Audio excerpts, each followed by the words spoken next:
Moro! Tää on nyt tämmönen Villen keittiömusa-kanavan erikoislähetys.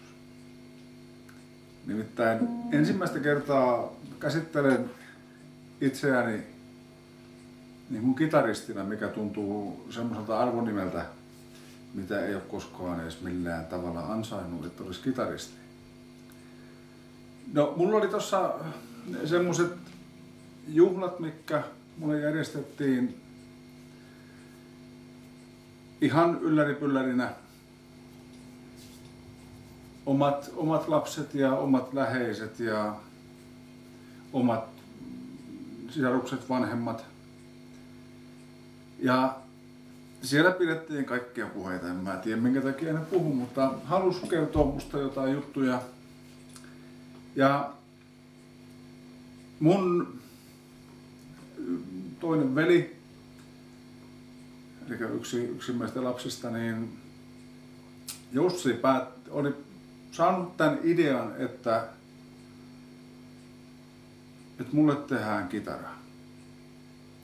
Ja Jussi siinä puheessaan sanoi, että Ville ja kitara on liittynyt aina jotenkin yhteen, eikä hän edes muista koska ja niin poispäin.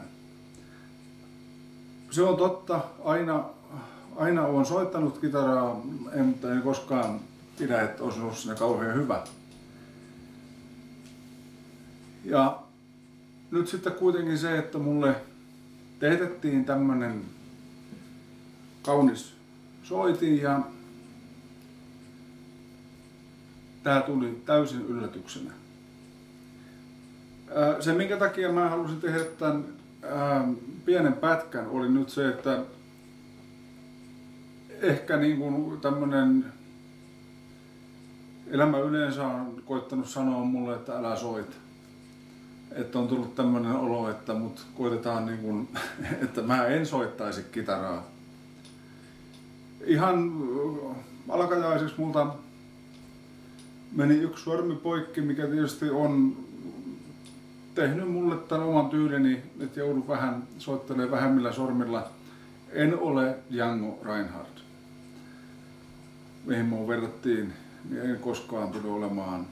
Sitten MS-tauti joskus 30 vuotta sitten on tuonut hyvin paljon haasteita kitaran soittua ja välillä lopettanut sen ihan kokonansa.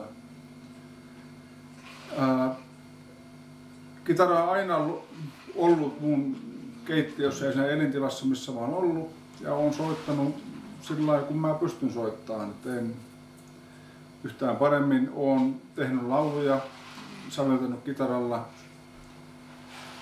taikka hyräillyt kitaralla, voisi olla parempi sana. Ja nyt viimeksi tänä kesänä multa meni käsi poikki ja se on parhaillaankin tämä vasen käsi niin on poikki, että sieltä puuttuu noin 5 senttiä luuta ja se aiheuttaa semmosia tietynlaisia blues-ilmeitä tähän kitaran soittoon.